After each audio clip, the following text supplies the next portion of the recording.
আমার নাম মোহাম্মদ দুলাল হোসেন। আমার বাড়ি রাজশাহী বিভাগে। বন্ধুগণ, আমি আমার জীবনের গল্পটা শুরু করার শুরুতে আপনাদেরকে আমার পরিবারের সম্বন্ধে জানিয়ে রাখি। আমার পরিবারে আমি আছি, আমার বাবা আছে, মা আছে, রয়েছে আমার দাদিমণি সহ আমার বড় ২টা বোন আর বড় একটা ভাই। আমরা টোটাল ২ ভাই ২ বোন। আমাদের পরিবারটা রাজশাহী বিভাগ থেকে অনেক দূরের কোনো এক অজপাড়া গাঁয়ের এক উচ্চবিত্ত পরিবার। আমার বাবা পেশা আসলে তেমন কিছুই করে না। কিছু না করলেও আমাদের পরিবারটা ছিল এক উচ্চবিত্ত পরিবার। তার বড় কারণ হচ্ছে আমার দাদার একমাত্র সন্তান ছিল আমার বাবা। আর অত্র এলাকাতে আমার দাদার ছিল অনেক বেশি সয় সম্পত্তি, যার সব কিছুর মালিক হয় আমার বাবা। আমাদের নিজে রয়েছে ৪টা আমের বাগান এবং বিশাল ওই আমের বাগান থেকে প্রতি বৎসর যে পরিমাণের আম বিক্রি করা হয় সেই টাকা দিয়েই আমাদের পরিবারটা আরাম আয়েশেই কেটে যায়। আমার বাবার কোনো কামাই রুজি করা লাগে না। ছোটবেলা থেকে বাবা, মা, দাদি সবাই আমাকে অনেক বেশি ভালোবাসতো। এমন করতে করতে আমি মোটামুটি প্রায় অনেকটাই বড় হয়ে যাই। পরিবারের সবচেয়ে ছোট ছেলে হওয়ার কারণে আমি ছোটবেলা থেকেই একটু দুষ্টু প্রকৃতির ছেলে ছিলাম। ঘরের মধ্যে প্রচুর দুষ্টামি করতাম, কাউকে মানতাম না, কারো কোনো কথাই শুনতাম না। এবং খুব ছোট বয়সে আমি স্কুলে যাওয়া বন্ধ করে দিই। আমার গল্পটা আজ থেকে বহু বছর আগের একটা গল্প, যে সময়তে বাংলাদেশের শিক্ষা ব্যবস্থা এতটা উন্নত ছিল না। আমি পড়াশোনা শেষ করে দিই, মানে প্রাইমারি স্কুলের গণ্ডি পার হয়ে আমি আর পড়াশোনা করি না। তো পড়াশোনা না করলেও আমার বয়স যখন প্রায় ১৩ বৎসরের কাছাকাছি, ওই ১৩ বৎসরের সময় আমার নানা ভাই আমাকে একটা জায়গায় নিয়ে যায়, একটা চিল্লাতে নিয়ে যায় আর কি, মসজিদে। ১৩-১৪ বৎসর হবে। আমি যখন আমার নানা ভাইয়ের সঙ্গে ওই মসজিদে চিল্লায় যাই, ওইখানে আমি প্রায় ১ মাসের মতো থাকি। ১ মাস ওখানে থাকার পরে আমার ভিতরে একটা অন্যরকম পরিবর্তন কাজ করে। মানুষের ক্ষতি করা, মানুষের বিনষ্ট করা এবং দুষ্টামি করা থেকে আমি অনেকটা অব্যাহতি নিয়ে নিই। এরপর যখন বাড়িতে আসি তখন আমি ৫ ওয়াক্ত নামাজ কালাম পড়ি এবং যে মানুষ যে কোনো বিপদে পড়লে আমি তাদের বিপদে ঝাঁপিয়ে পড়ি। এক কথায় বলতে গেলে আপনি আমাদের পুরো গ্রামে যদি জিজ্ঞেস করেন যে কে মানবতার ফেরিওয়ালা, সবাই আমাকে দেখাই দিবে। এটা আগে যেমন ছিল এখনও ঠিক তেমনই। আমি এখন পর্যন্ত ঠিক আমাদের গ্রামের মানুষের পাশে খুবভাবে মিশে আছি। যাই হোক, এরকম করতে করতে মোটামুটি আমি অনেকটা বড় হয়ে যাই। আমার বয়স তখন প্রায় আনুমানিক ১৭ থেকে ১৮ বৎসরের কাছাকাছি। ওই মুহূর্তে আমাদের পাশের গ্রামে খবর পেলাম হঠাৎ করে কোনো একটা মহিলার নাকি রক্ত লাগবে। কোনো একটা মহিলার রক্ত লাগবে, মহিলা অ্যাক্সিডেন্ট করছে, এরকম একটা খবর পাইছি। পাওয়ার পরে আপনি বিশ্বাস করবেন কিনা জানি না, রাত ১টা বাজে আমি পায়ে হেঁটে রিক্সা করে অনেক কষ্ট করে রাত ১টা বাজে ওই হসপিটালে যাই। হসপিটালে যাওয়ার পরে ওই মহিলাকে দেখতে পাই এবং মহিলার রক্ত লাগবে। আমি খবর পেয়ে যাই, মানে সকালের মধ্যে মহিলার রক্ত লাগবে। আমি সন্ধ্যা রাতে খবর পাই। পরে আমি গিয়ে মহিলাকে ব্লাড দেই, রক্ত দিই। এবং রক্ত দেওয়ার পরে মহিলার মানে ২টা মেয়ে ছিল এবং ২টা মেয়ে না মানে খুব কান্নাকাটি করতেছে মায়ের জন্য। তাদের আর্থিক অবস্থাটা খুব বেশি একটা ভালো না। আমাদের পার্শ্ববর্তী গ্রামেই, কিন্তু আমি তাদেরকে অত ভালোভাবে চিনতাম না। সেদিন রাতে রক্ত দিলাম। রক্ত দেওয়ার পরে মহিলার সঙ্গে, মহিলার মেয়েদের সঙ্গে এবং মহিলার হাজব্যান্ডের সঙ্গে আমার একটা ভালো সম্পর্ক তৈরি হলো। সকালবেলা মহিলাকে ব্লাড দিল, আমি দুপুর পর্যন্ত ছিলাম। দুপুরে এই মহিলা যখন সম্পূর্ণ সুস্থ হলো তখন ডাক্তার মানে মহিলার হাজব্যান্ড বলতেছিল যে এই ছেলেটা তোমাকে রক্ত দিছে। মহিলারা তখন আমাকে ছেলে ডাকছে, বলছে তার কোনো ছেলে নাই, আমি তার একমাত্র ছেলে। এবং সেদিনকার পর থেকে ওই মহিলার সঙ্গে আমার একটা মা ছেলের সম্পর্ক। আমি ওই মহিলাকে মা বলেই সম্বোধন করতাম এবং তারা আমাদের বাড়িতে আসতো, আমরা তাদের বাড়িতে যাইতাম। এরকম করে ঘোরাফেরা করতেছি। এভাবে প্রায় ১ বৎসরের মতো কেটে যায়। কিন্তু ভাই, ওই মহিলাটার যে বড় মেয়ে আছে, বড় মেয়েটার নাম হচ্ছে স্বপ্না। ওই স্বপ্না মেয়েটারে আমার খুব ভালো লাগতো। মানে এই বয়স পর্যন্ত আমি কখনো কারো প্রেমে পড়িনি, কখনো কারোর সঙ্গে প্রেম ভালোবাসা করিনি। কিন্তু স্বপ্নাকে যখন দেখেছি বা স্বপ্নার সঙ্গে মিশেছি, তাদের ঘর বাড়িতে গিয়েছি, তখন থেকে এই স্বপ্না মেয়েটাকে আমার খুব ভালো লাগতে শুরু হয়। আমার তাকে ভালো লাগে। কিন্তু মেয়ের মা তো আমাকে ছেলে ডাকছে, হিসাব করলে তো সে আমার বোন। তাহলে তারে কিভাবে আমি প্রেমের প্রস্তাব দিই? আমি তারে প্রেমের প্রস্তাব দিতে পারি না। এইভাবে ১ দিন, ২ দিন, ৩ দিন, ৪ দিন করে কাটতেছে। ও আমাদের বাড়িতে আসতেছে, আমাদের বাড়িতে ও যেকোনো সময় চলে আসে, আমাদের বাড়ি থেকে যায়। এইভাবে সময়গুলো কাটতে আমাদের পার্শ্ববর্তী ঘরের আমার একটা কাকা আছে, মানে সম্পর্কে আমার কাকা হয়। তো দুঃসম্পর্কের কাকা আর কি, ওনার নাম হচ্ছে নজরুল। তো নজরুল কাকার সাথে আমার বেশ ভালো একটা সম্পর্ক, মানে বন্ধুত্বপূর্ণ একটা সম্পর্ক। কিছুদিন পরে হঠাৎ করে দেখলাম কি যে স্বপ্না খুব মন খারাপ করে আছে, ঠিকমতো পড়াশোনা করে না, ঘরের মধ্যে একটু কান্নাকাটি করে। তো মানে স্বপ্নার যে ছোট বোন আছে স্মৃতি, আমি তখন স্মৃতির সঙ্গে কথা বললাম যে কি হয়েছে, স্বপ্না আগের মতো হাসে না, কারোর সঙ্গে কথা বলে না, এবং স্বপ্না জানি কেমন গম্ভীর হয়ে গেছে, ঘটনা কি। তখন স্মৃতি আমাকে বলতেছে যে ভাইয়া কিভাবে কথা বলবে, আপু তো প্রেমের ছ্যাঁকা খাইছে। আমি বললাম বলো কি, তোমার আপু প্রেম করলেই বা কবে, তারে ছ্যাঁকা দিল কে? বলে আপনাদের গ্রামের ছেলে নজরুল। আমি বললাম বলে যে নজরুল কাকা। আমি বললাম নজরুল কাকা, নজরুল কাকার সাথে কি স্বপ্নার প্রেম ছিল? বলে প্রেম ছিল না, নজরুল কাকার দিকে হাবুডুবু খাচ্ছিল। একদিন নজরুল কাকার সাথে একটু ভাব নিতে গেছে, ইচ্ছা মতো বেজ্জতি করে দিছে। তখন আমি বললাম যে ওই কি নজরুল কাকারে পছন্দ করে? আমার এই স্মৃতি বলে হ্যাঁ পছন্দ করে। পরে একদিন আমি স্বপ্নারে ডাক দিলাম, মানে ডাক দিয়ে ভালোভাবে, যেহেতু তাদের সঙ্গে আমার একটা পারিবারিক সম্পর্ক, সেই সূত্র ধরে বললাম যে স্বপ্না, একটা কথা জিজ্ঞেস করি, যদি তুই কোনো কিছু মনে না করিস। তারপর বললো আচ্ছা ঠিক আছে, কিছু মনে করবো না, বলেন। আমি বললাম আচ্ছা তুই কি এই যে কি বলে নজরুল কাকা, ওর কি তুই পছন্দ করিস? তারপরে চুপ করে আছে, কথা বলে না। ওই সময় কিন্তু ভাই, আপনি একটা মার্ডার করছেন, এত অপরাধ না, কিন্তু কারোর সাথে প্রেম করে ধরা গেছেন, এটা এর থেকেও বড় অপরাধ। মানে প্রেমের অপরাধের মতো বড় অপরাধ আর কিছু হতে পারে না। আমি তখন বললাম কি ব্যাপার, সত্যি করে বল, তুই কি নজরুল কাকারে পছন্দ করিস? ওই বলে পছন্দ করে লাভ কি, উনি কি আমার পছন্দ করে? আমি বললাম কিভাবে বুঝলি তোরা পছন্দ করে না? বলে একটু কথা বলতে গেছিলাম, উনি আমার বলে আমি পিচ্ছি, আমি যেন ওনার সঙ্গে কথা না বলি, মানে খুব ভাব দেখায় কথা বললো। তাই আমি বললাম ও আচ্ছা ঠিক আছে, আচ্ছা ঠিক আছে, আমি নজরুল কাকারে বলবো যেন নজরুল কাকা তোর সঙ্গে একটু কথা বলে, তোর সঙ্গে যাতে একটু প্রেম করে। এরকম করে আমি কথা বলতাম। তাই কথা বলার পরে ওই তখন আমার বলতেছে যে সত্যি বলবেন, যদি বলেন তাহলে আমি খুব খুশি হব। তো নজরুল কাকা কিন্তু আবার একটু কবি টাইপের, মানে ওই সময় তো, এখন তো ধরেন আপনারা মোবাইল দেখেন বা বিভিন্ন ধরনের হচ্ছে টিভি চ্যানেল দেখেন, সে সময় হচ্ছে কি উপন্যাসের বই ছিল, এবং নজরুল কাকা প্রচুর উপন্যাস লিখতো। উনি এক কথায় বলতে গেলে একজন কবি বলা চলো ওনাকে। তারপর আমি চিন্তা করলাম যে আমি তো নজরুল কাকারে বলবো না স্বপ্নার বিষয়ে, কারণ আমি নিজেই তো স্বপ্নাকে পছন্দ করি, স্বপ্নাকে আমার বেশ ভালো লাগে। এখন আমি নজরুল কাকারে বলবো, নিজের পায়ে কি আর নিজে কুড়াল মারবো? কিন্তু আমি তো স্বপ্নাকে বলতেও পারছি না যে আমি স্বপ্নাকে ভালোবাসি, বা স্বপ্নার সঙ্গে বাকি জীবন থাকতে চাই, ওর সঙ্গে প্রেম করবে, এটা তো আমি স্বপ্নাকে বলতেও পারি না। ও কি আর বললে আমার কথা শুনবে, বা ওকে তো ওকে হিসাবে আমার বোন হয়। এরকম করে একদিন হঠাৎ করে মাথার মধ্যে ভাই একটা খারাপ আইডিয়া চলে আসছে। আইডিয়াটা হচ্ছে এরকম, আমি চিন্তা করছি যে যেহেতু স্বপ্না নজরুল কাকারে পছন্দ করে, আমি তখন তো মোবাইল ফোন ছিল না ভাই, তখন ছিল শুধুমাত্র চিঠিপত্রের মাধ্যমে প্রেম ভালোবাসা হতো।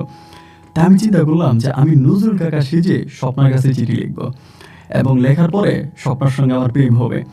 এরকম করে একটা চিন্তা ভাবনা করছি, যেহেতু নজরুল কাকার সঙ্গে আমি ফ্রেন্ডলি মিশতাম, উনি আমার বয়স অনেকটা বড়, বড় হইলেও আমরা যত খারাপ কাজ আছে, যত খারাপ কথাবার্তা আছে, সব দুজনে আলোচনা করতাম। তারপরে একটা সময় নজরুল কাকারে বললাম যে কাকা, এমন এমন ঘটনা, আমার তো ওরে ভাল লাগে, আমি ওর সঙ্গে প্রেম করো, আমাদের মুখে মুখে প্রেম চলতেছে, আমি তার জন্য একটা চিঠি লিখতে চাই। উনি তখন আমার বলে, তা তুই বলিস কি, তোর কাছে চিঠি লিখবে? ও না তোর বোন হয়, ওর মা না তোর ছেলে ডাকছে? আমি বলছি হ্যাঁ ডাকছে, ওর মা আমাকে ছেলে ডাকছে, তাতে কি হয়েছে, কিন্তু ওর তো আমার ভালো লাগে, আমি ওর সঙ্গে প্রেম করতে চাই, এবং ও রাজি আছে। পরে আমারে বলে যে এটা কি ঠিক হবে? আমি বললাম কাকা ঠিক হবে, এখন আপনি আমার একটা প্রেমপত্র লিখে দেন, একটা প্রেমপত্র লিখে দেন আমারে, আপনি এইভাবে প্রেমপত্র লেখেন। তো এই বলে আমি তখন নজরুল কাকারে দিয়া প্রেমপত্র লিখাইতাম, এবং কিছু কিছু ভাষা আমি উল্লেখ করতাম এমনভাবে, নজরুল কাকা বলতো যে তুই এরকম করে লিখতেছিস কেন? মানে আমি তো স্বপ্নাকে বলি নাই যে চিঠি আমি তাকে দিচ্ছি, আমি নজরুল কাকার দিয়া চিঠি লেখাইতাম, আর ইতি দিতাম, জান কলিজা, এটা সেটা দিতাম, মানে নাম লিখতাম না। এরকম করে নজরুল কাকার দিয়া চিঠি লেখায়া আমি এই চিঠি স্বপ্নার হাতে দিতাম, দিয়া বলতাম যে দেখ দেখ নজরুল কাকা তোর প্রেমপত্র দিছে। ও তো খুশিতে পাগল হয়ে যেত, এই নজরুল আমার প্রেমপত্র দিছে, মানে আমার ভালোবাসে। ওই আবার উল্টা তখন চিঠির উত্তর দিত, মানে চিঠির উত্তর দিত, দেওয়ার পরে আবার আমি নজরুল কাকাকে দিয়ে চিঠি লাগাইতাম, ওই চিঠি আবার স্বপ্নার কাছে পাঠাইতাম। এইরকম চিঠিপত্রের মাধ্যমে স্বপ্নার সঙ্গে নজরুল কাকার এইরকম আমি প্রেম কিন্তু আমি করতাম, চিঠিটা নজরুল কাকাকে দিয়ে লেখাইতাম। এই করে চিঠি আদান প্রদান করতে করতে প্রায় এখানে অনেকগুলো দিন কেটে যায়। তো এই কেটে যাওয়ার পরে স্বপ্না সবসময় চিঠিতে লেখে, আমি আপনার সঙ্গে একটু দেখা করতে চাই, আপনার সঙ্গে একটু কথা বলতে চাই, এটা সেটা। আমি তো স্বপ্নার চিঠি পড়ে এরপরে নজরুল কাকার দিয়ে আমি আমার মতো করে উত্তরটা লেখাই, কারণ স্বপ্নার চিঠিতে আমি আবার নজরুল কাকারে দেখাই না। যেহেতু সবসময় দেখা করতে চায়, আমি তাকে এই বলি ওই বলি, এগুলো বলে আমি তখন তারে ঘুরাচ্ছিলাম। তো ঘুরাইতে ঘুরাইতে এভাবে কিছুদিন কাটার পরে হঠাৎ করে একসময় আমার নানুর পা ভেঙে যায়। আমার নানুর পা ভেঙে যায়, পা ভেঙে যাওয়ার পরে আমি তখন নানুর দেখার জন্য আমাদের নানু বাড়িতে চলে যাই, মানে নানু খুবভাবে হচ্ছে পায়ে আঘাত খায়। তাই নানুর দেখার জন্য আমি নানু বাড়িতে যাই। নানু বাড়িতে গিয়া আমি 4 দিন নানু বাড়িতে থাইকে যে, ওইখানে 4 দিন পরে আমি বাড়ি আসি।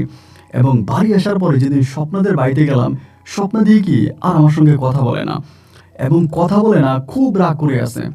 তো যখন রাগ করে আছে, আমি যখন বুঝতে পারলাম যে কী ব্যাপার, আমি ওর সঙ্গে কথা বলতে চাইলে ও আমাকে ইগনোর করে, আমার সঙ্গে কথা বলে না, আমার কাছ থেকে দূরে থাকে, এরকম একটা অবস্থা। আমি তখন স্মৃতি জিজ্ঞেস করলাম, কী ব্যাপার স্মৃতি, স্বপ্ন আমার সঙ্গে কথা বলে না, আমাকে এরকম ইগনোর করতেছে, তার কারণটাকে? তখন স্মৃতি আমার বলতেছে, কথা বলবে কি করে, আপনি যেই ঘটনা ঘটাইছেন এরপরে কি আর আপনার সঙ্গে কথা বলা যায়? তাই আমি বললাম, ঘটনা? আমি কি ঘটনা ঘটাইলাম? বলে, কি করেন নাই আপনি?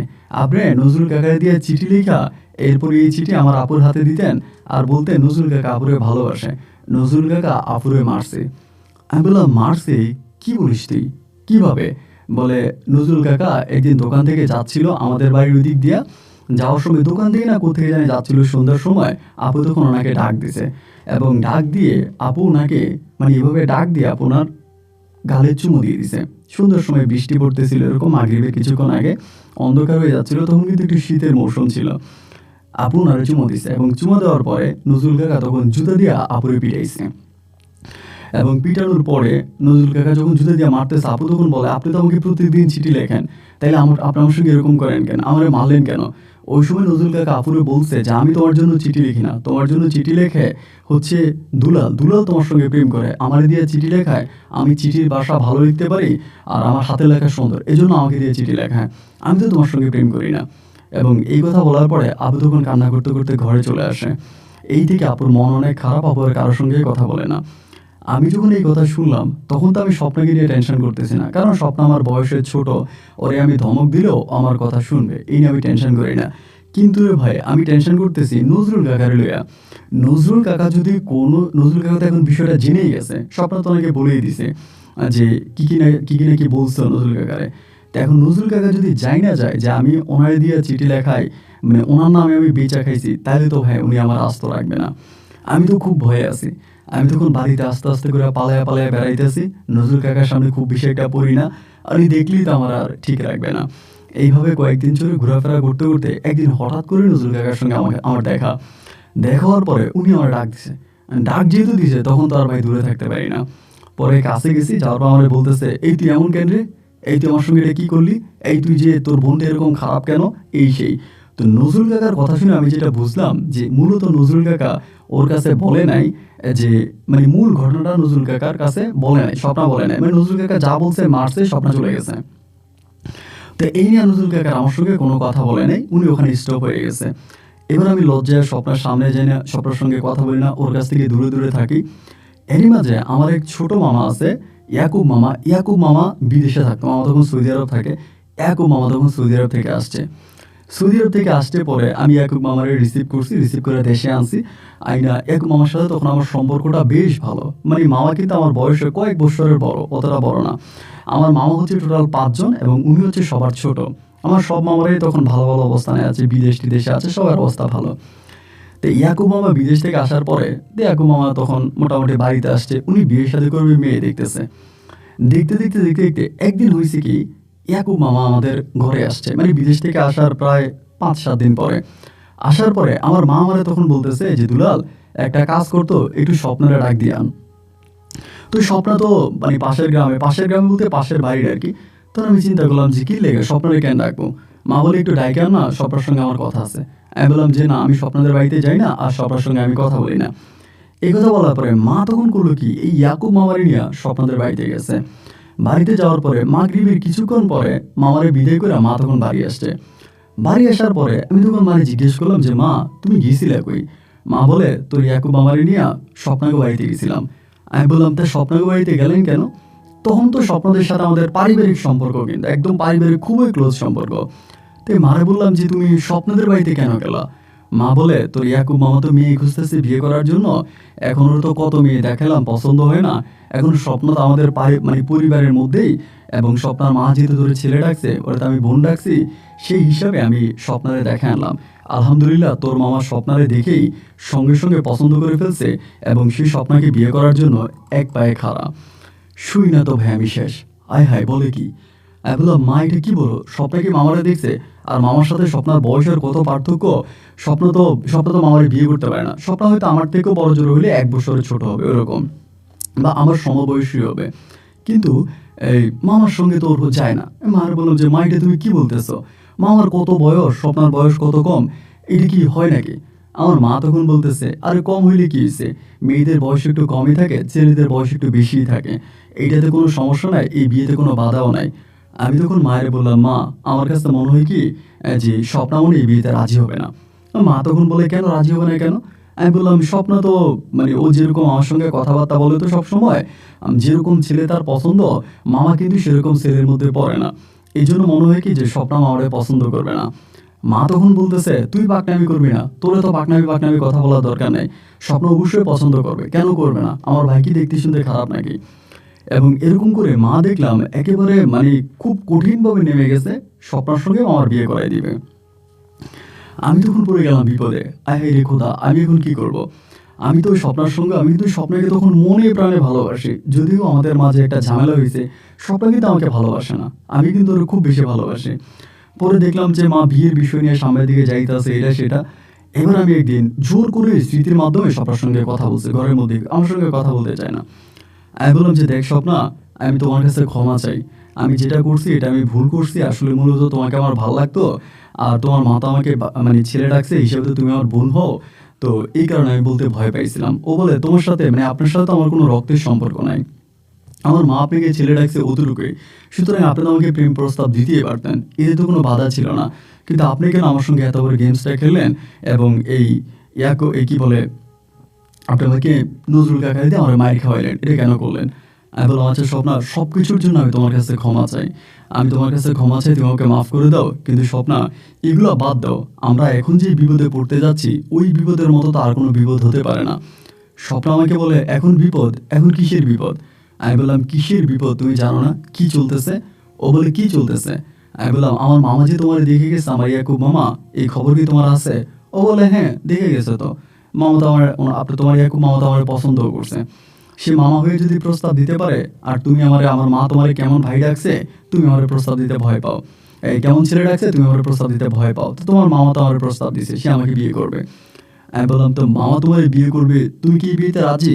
আমাকে বলে বারে রাজি হবো না কেন, ছেলে সৌদি আরব থাকে এবং খুব টাকা পয়সার মালিক, ওখানে রিয়াল কামায়, আমি কেন রাজি হবো না, আমি রাজি।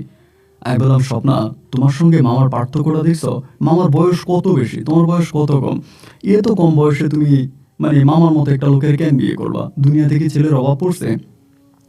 ও আমারে বলতেছে কি যে না, তোমার মামা আমাকে আপনার মামা আমাকে দেখে গেছে, দেখে পছন্দ করছে, তা আমি এখন বিয়ে করব না, ও আমার স্বপ্ন দেখি বিয়ের জন্য খাড়া, আমার মাও রাজি, আমার মামাও রাজি, সবাই রাজি। আমি তখন কি করবো, আর কোনো উপায় বুদ্ধি খুঁজে পাচ্ছিলাম না যে আল্লাহ আমি এখন কি করব, আমি এই বিয়ে ঠেকাবো কি করে? আমি তো স্বপ্নাকে ছাড়া বাঁচবো না, কারণ স্বপ্নার কোথাও বিয়ে হয়ে গেলে আমার কাছে মনে হয় যে আমি হার্ট অ্যাটাক করে মরে যাবো, আমি পাগল হয়ে যাবো, স্বপ্নাকে না পাইলে ডিরেক্টলি পাগল হয়ে যাবো। এখন আমি কি করব? আমি তখন চিন্তা করলাম যে একটা কাজ করি, মামার সম্বন্ধে কিছু বদনাম স্বপ্নার কাছে বলি।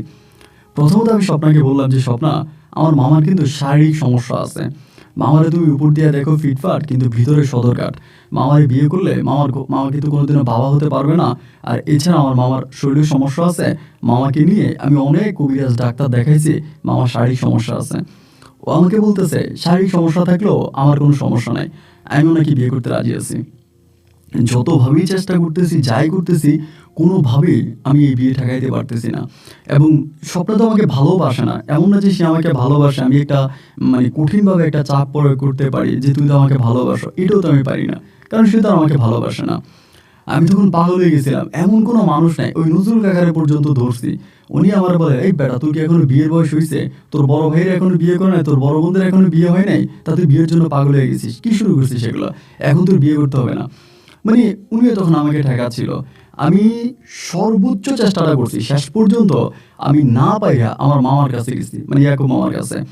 ইয়াকুব মামার কাছে যায় মামারে ডিরেক্টলি ভাইয়া বলছি যে মামা আমি তো অন্যভাবে বললে আপনি হয়তো এটা ভালোভাবে নেবেন না, আমি আপনাকে খোলাখুলি করিয়ে বলি এবং সহজ ভাষায় বলি যে মামা স্বপ্নার সঙ্গে আমার প্রেম চলতেছে, আমি স্বপ্নারে ভালোবাসি, এবং বিশ্বাস না করলে এই নেন স্বপ্নার দেওয়া চিঠিগুলো আমি আপনাকে দেখাচ্ছি। দুই একটা চিঠি মামারে দেখাইলাম, এগুলো দেখানোর পরে মামা ডিরেক্টলি আমাকে বলতেছে যে এগুলো তুই আমাকে আগে বলিস নাই কেন, তা আগে বলা দরকার ছিল। আমি বললাম মামা আগে বলার সময়টা কই, আমি তো আপনাকে সঙ্গে আগে কথা বলার কোনো সময়ই পাই নাই, আমি তো কোনো সুযোগই পাই নাই। এখন মামা যেভাবে হোক আপনি এই বিয়ে ঠেকান, স্বপ্নার সঙ্গে আপনার বিয়ে হতে পারে না। মামা তখন আমাকে বলে কেন, পারে না কেন? আমি বললাম যে আমার সঙ্গে স্বপ্নার প্রেম আছে, তা আমার প্রেমিকারে আপনি কেমনি বিয়ে করবেন? মা বলে, আরে ধুর, এসব প্রেম টেম বাদ দে, আর তোর সঙ্গে তার বিয়ে হবে না, এটা কেউ মেনে নিবে না। আমি বললাম, মামা দেখেন, আমরা দুজন দুজনকে পাগলের মতো ভালোবাসি, আপনি এমন কিছু করেন না যেটার জন্য আমি আমি আমি কিন্তু বাঁচবো না, আমি স্বপ্নাকে হারাইলে বাঁচবো না। মামা আমাকে বলে, তুই কি করিস, তোর কামাই কি, তোর ইনকাম কি, তোর বাপ মায়ের উপরে খাস, মানে হাজারটা বকা ঝকা দিয়ে না মামা স্বপ্নাকে বিয়ে করবে।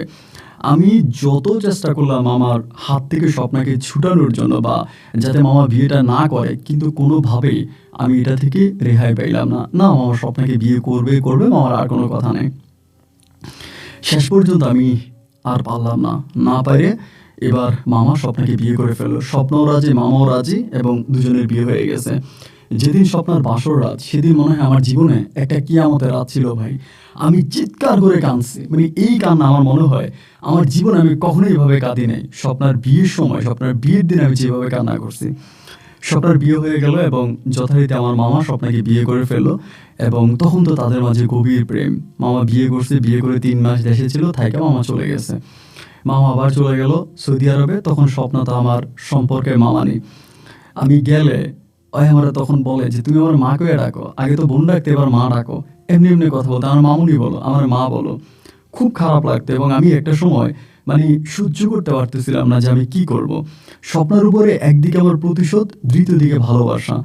এরকম করে মামা চলে যাওয়ার প্রায় আপনার 1 বছর পরে, মানে বছর খানিক পরে স্বপ্নার সঙ্গে তখন আমার একটা ভালো সম্পর্ক হয়ে যায়। নানু বাড়িতে যাইতাম, স্বপ্নার সঙ্গে গল্পগুজব করতাম, কথাবার্তা বলতাম। এই করতে করতে একটা ভালো সম্পর্ক তখন স্বপ্নার সঙ্গে আমার তৈরি হয়। সম্পর্কটা হওয়ার পরে আমি চিন্তা করলাম যে এখন কি করা যায়, কেমনে স্বপ্নারে পাগল বানানো যায়, এবং এভাবে তো হতে পারে না। স্বপ্ন তো আমার প্রেমেও পড়তেছে না, আমার সঙ্গে প্রেম করতেও চায় না, এখন কি করা যায়? এই করতে করতে আমাদের এলাকার এক লোকের মাধ্যমে আমি তখন একটা কবিরাজ মহিলার শরণাপন্ন হলাম। এই মহিলার সঙ্গে নাকি জিন আছে, এবং সে জিন দ্বারা কাজ করে। এই মহিলার কাছে যাওয়ার পরে আমি মহিলার সঙ্গে একটা কন্ট্রাক্টে গেলাম, স্বপ্নারে মিষ্টি খাওয়াইতে হবে। মহিলা মিষ্টি পরাই দিবে, ওই মিষ্টি খাওয়াই দিলে স্বপ্ন আমার জন্য পাগল হয়ে যাবে, মহিলা যেটা বললো আর কি। মহিলার কথাবার্তা শুনে এবার আমি, মহিলা যেভাবে আমাকে মিষ্টি পরাই দিল, ওই মিষ্টি পরা নিয়ে এবার আমি স্বপ্নারে খাওয়াইলাম। তো এইভাবে স্বপ্নারে মিষ্টি পরা খাওয়ানোর পরে বালিশের নিচে তাবিজ দিলাম, এরপরে স্বপ্নার ব্যবহৃত জুতা কাইটা দিলাম, জামা কাইটা দিলাম, চুল নিয়ে গেলাম, মানে মোটামুটি যা ব্ল্যাক ম্যাজিক করার জন্য নেওয়া দরকার আমি স্বপ্নার থেকে সব কিছু নিয়ে গেছি। এই সব কিছু নিয়ে ওই মহিলার কাছে দিলাম, এবং দেওয়ার পরে মহিলা বেশি টাইম নিয়ে নেয়, প্রায় 2-2.5 মাসের মধ্যেই স্বপ্না মোটামুটি আমার উপর দুর্বল হয়ে যাচ্ছে। আমার স্বপ্না নিজেই বলে যে, আমার আসলে তোমার ছাড়া কোনো কিছু ভাল লাগে না, আমার কেমন যেন উদাস উদাস লাগে, আমি যে সম্পর্কে তোমার মামানি হই, এরপরেও আমার বুকের ভিতর কেন জানি তোমার জন্য অন্যরকম একটা মায়া কাজ করে, আমি তোমাকে না দেখলে থাকতে পারি না, মানে এই ধরনের কথাবার্তা বলে। এবং আমার কাছে মনে হয় কি যে, আমার তোমার মামাকে বিয়ে করা ঠিক হয় নাই, আমার তোমাকেই বিয়ে করা দরকার ছিল, আমি তোমাকেই বিয়ে করতাম। মানে এইরকম করে যখন ও কথা বলে, আমি জাস্ট অবাক হয়ে তাকাই থাকি, আয় হায়, এটা কি ঘটনা, এটাও কি বলতেছে। এগুলো তো আমার কখনো স্বপ্নও ছিল না, মানে আমি স্বপ্নও কল্পনা করতে পারি নাই যে স্বপ্না এরকমভাবে আমার জন্য পাগল হয়ে যাবে। এতে খুব বেশি দিন সময় লাগে নাই, অল্প সময়ের মধ্যে স্বপ্না মোটামুটি আমার উপরে খুব দুর্বল হয়ে গেছে। এবং দুর্বল হয়ে যাওয়ার পরে আমিও তখন স্বপ্নার উপরে দুর্বল, আমরা দুজন দুজনকে তখন অসম্ভব রকমের ভালোবাসতে শুরু করি। এবং স্বপ্ন আমাকে ভালোবাসে, আমিও স্বপ্নাকে ভালোবাসি। মানে ভালোবাসা বলতে কি, স্বপ্না যা করতেছে তা তো সবই তাবিজের পাওয়ার, কিন্তু আমি যেটা করতেছি ওইটা তো আমার জায়গা থেকে ঠিক।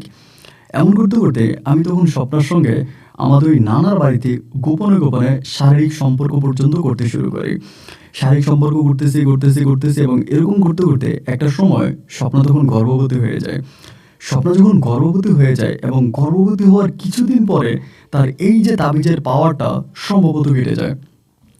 তাবিজের পাওয়ারটা কেটে যাওয়ার পরেই স্বপ্না তখন অনেকটা পাগলের মতো হয়ে যায়, এবং আমাকে বলে, আমি এটা কী করলাম, আমি এটা কেন করলাম, আমি এটা কোন বুঝে করলাম, আল্লাহ তুমি তো সম্পর্কে আমার ভাগিনা হও, আমার সম্পর্কে ভাগিনা হও, আমি এটা কী করলাম, আমি আমার জামাইয়ের মুখ কেমনে দেখাবো। মানে ও তখন চিল্লানো চেঁচামেচি পাগলামি শুরু করছে। আমি তখন বললাম, স্বপ্না পাগলামি করো না, একটা কাজ করো, তোমার পেটে যে বাচ্চাটা আছে আমি এই বাচ্চাটা নষ্ট করার ব্যবস্থা করে দিব, তাও তুমি কারো কাছে বললো না।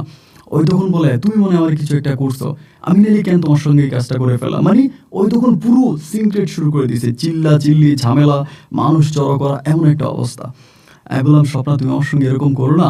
আচ্ছা আমি আমি তোমার কাছে ক্ষমা চাই, আমার ভুল হয়েছে স্বপ্না, তুমি আমাকে মাফ করে দাও, আমি আমি আমি ভুল করছি, প্লিজ আমাকে মাফ করে দাও। ওই দোকান আমাকে বলতেছে যে না, আমি এটা কেন করলাম, আমি এটা কী কারণে করলাম। আমি এরকম করে তখন স্বপ্নার বাচ্চাটা নষ্ট করার জন্য একটা ডাক্তারের সঙ্গে কথা বলি। তখন কিন্তু বাচ্চাটা প্রায় অনেকটাই বড় হয়ে যায়। এরপরে যদি আবার ওষুধ খায়, ওষুধ খেলে যদি অন্যরকম কিছু হয়ে যায়, এই জন্য আমি তখন ডাক্তার দেখানোর জন্য স্বপ্নার আমি বললাম যে তুমি আমার সঙ্গে চলো, আমি তোমার ডাক্তার দেখাবো, এরপরে ডাক্তার কি বলে সেই মোতাবেক তুমি ওষুধ খাওয়া। আমাকে বলতেছে না, আমি ডাক্তার দেখাবো না, আমি ডাক্তারের কাছে যাবো না, যদি কোনোভাবে আমার জামাই জেনে যায় তাহলে তো আমার জামাই আমাকে মেরে ফেলবে, তুমি এটা আমার কেন করলা, আর আমি তোমার সঙ্গে কেন এটা করলাম। তাই আমি বললাম তুমি করছো, এখন তুমি যদি হঠাৎ করে আমাকে ছেড়ে দাও বা তুমি যদি চেঞ্জ হয়ে যাও তো আমার কিছু করা নাই।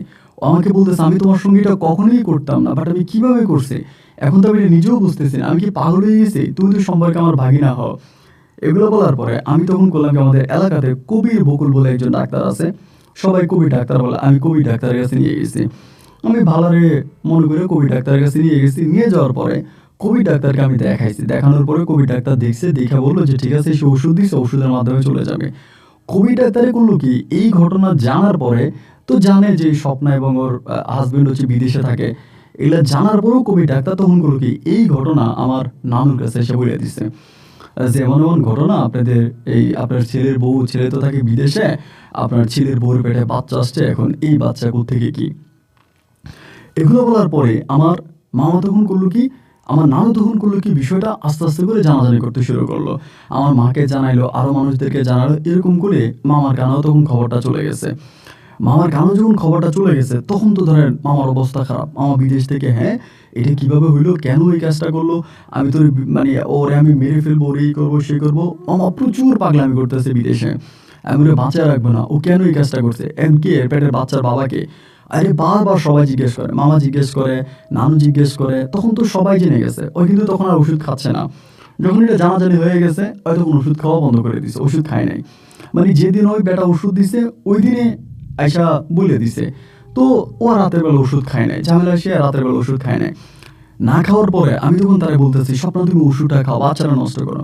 ও তখন বলতেছে তাই আমি বাচ্চা নষ্ট করবো কেন, এখন তো সবাই জেনে গেছে, সবাই জেনে গেছে, এখন আর বাচ্চা নষ্ট করে লাভ কি, যদি কেউ না জানতো তাই না আমি বাচ্চা নষ্ট করতাম, এখন তো সবাই জানে, আমি বাচ্চা নষ্ট করবো কেন, আমি বাচ্চা নষ্ট করবো না।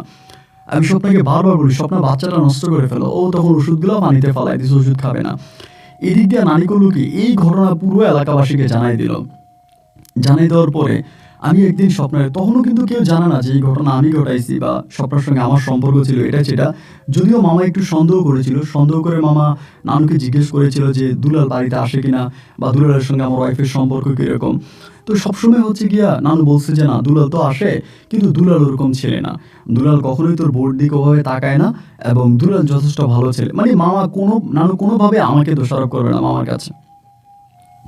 নানু বলতেছে দুলালের কোনো দোষ নেই, তুই দুলাল উল্টাপাল্টা কথা বলিস না। মামা কিন্তু আমারও জিজ্ঞেস করছে, আমিও মামারে বলছি যে না স্বপ্নার সঙ্গে আমার কোনো সম্পর্ক না, আমি স্বপ্নাকে সবসময় আমার মামির মতোই দেখতাম, আগে যা হবার তা হয়েছে, এখন তো কিচ্ছু না। এরকম করে মামা তখন করলো কি, যে দেশে আসবে, দেশে এসে স্বপ্নাকে মারবে, এই করবে সে করবে, হুমকি ধমকি দিচ্ছে। অ্যানিমেজ আমি তখন স্বপ্নারে বললাম যে স্বপ্না যেহেতু ঘটনাটা এত দূর চলে গেছে, মামাও জেনে গেছে, আমার মামা তো খুব রাগী, মামা দেশে আসলে কিন্তু তোমাকে মারবে, এবং এমন মারা মারবে যে মামা তোমাকে বাঁচায় রাখবে না। তুমি একটা কাজ করো, আমার একটা কথা শোনো, শেষবার মতো তোমাকে একটা কথা বলে, তোমার পেটের যে বাচ্চারা আছে ওই বাচ্চার বাবা তো আমি এটা অস্বীকার করবো না, আমি তোমাকে বিয়ে করব, তুমি আমার কাছে চলে আসো। এই কথা বলার পরে ও তখন বলতেছে তুমি কি সত্যি আমাকে বিয়ে করবা, তোমার মামা যদি আমাকে ছেড়ে দেয়। আমি বললাম হ্যাঁ, আমার মামা যদি তোমাকে ছেড়ে দেয় আমি তোমাকে বিয়ে করব, আমি তোমার সঙ্গে ওয়াদা করলাম আমি তোমাকে বিয়ে করব। এই ঘটনার মধ্যেই ধরেন এই ঘটনাগুলোর ভিতরে আমি তখন করলাম কি, এই বিষয়টা তখন আমার হচ্ছে বড় বোন কিছুটা জেনে গেছে। বড় আপু আমার সঙ্গে খুব ভালো সম্পর্ক, কিন্তু আমার বড় বোনের খুবই ভালো সম্পর্ক। বড় আপু বিষয়টা কিছুটা জেনে গেছে। জেনে যাওয়ার পরে বড় আপু তখন আমাকে জিজ্ঞেস করছে যে দুলাল রে, এরকম এরকম একটা কথা শুনছি, তুই আপুর কাছে সত্যি করে বলতো। আমি তখন আমার বোনের মানে না পারতে বলতে কি, একজনকে তো বলা লাগবে, আমার তো সাপোর্ট লাগবে।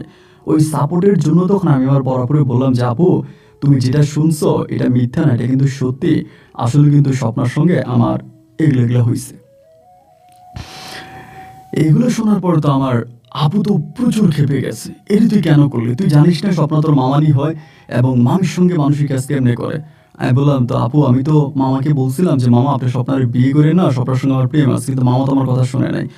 এইবার আমার বোন আমার গালাগালি করতেছে, তুই এত খারাপের খারাপ, তোর তো ভালো মনে করছিলাম, তোর তো আমি ভালো মনে করছিলাম, তুই এত খারাপ কেমনে হলি, তুই এই কাজটা কেমনে করলি, কি কারণে করলি। মানে খুবভাবে আমার সঙ্গে আমার বোন তখন খারাপ ব্যবহার করতেছে। কইরা ঘটনাগুলো আমার আব্বারে আম্মারে মোটামুটি সবাই তখন জানাই দিছে, সবাইকে জানাই দিছে যে দুলালি এই ঘটনা ঘটাইছে। এগুলা জানার পরে আমার আব্বা শোনার সঙ্গে সঙ্গে আমার আব্বা তখন আমার ঘরের মধ্যে বন্দি করে ফেলছে। একটা মেয়েকে যেমনি ঘরে বন্দি করে আমার আব্বা এমনি ঘরে বন্দি করে ফেলছে। বন্দি কইরা আমার বলতেছে এই ঘটনা তুই কেমনে ঘটাইলি, এই কাজ তুই কেমনে করলি, তোর কোন বিবেকে দিল, তুই এটা কেমনে করলি। আমি আব্বারে বলতেছিলাম যে আব্বা যাই হোক যেটাই হোক আমি এখন স্বপ্নাকে বিয়ে করব, আমি ছাড়া তো স্বপ্নার কোনো গতি নেই। আমার আব্বা বলে, আমার আব্বা কিন্তু মোটামুটি সম্মানিত মানুষ ছিলেন, জায়গায় সম্পত্তি আছে, এলাকাতে খুব নাম করা একজন মানুষ। আব্বা আমারে বলতেছে যে এলাকাতে আমার এত সুনাম, সবাই আমাকে এত সম্মান করে, সবাই আমাকে এত ভালোবাসে, সবাই যদি জানতে পারে যে আমার ছেলে তার মামিরই বিয়ে করছে, আমি এলাকাতে মুখ দেখাবো কেমনে, আমি এলাকাতে মুখ দেখাবো কেমনে, আমি এটা কখনোই করতে পারবো না, আমি কখনোই ওই তোর স্বপ্নার সঙ্গে তোর বিয়ে দিতে পারবো না।